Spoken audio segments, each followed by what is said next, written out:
quick, down and dirty way of draining the fuel out of a steel machine.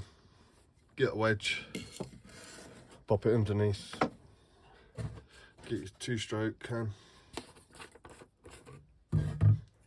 bit of tube, end cut on an angle, pop it in, give it a suck,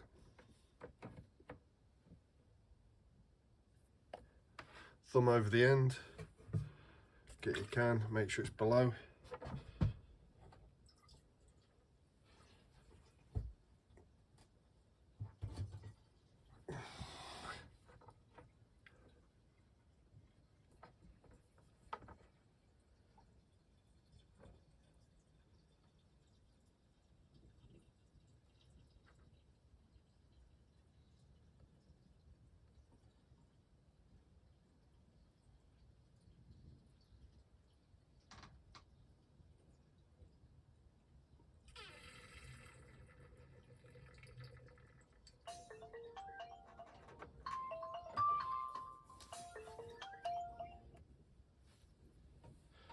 Done.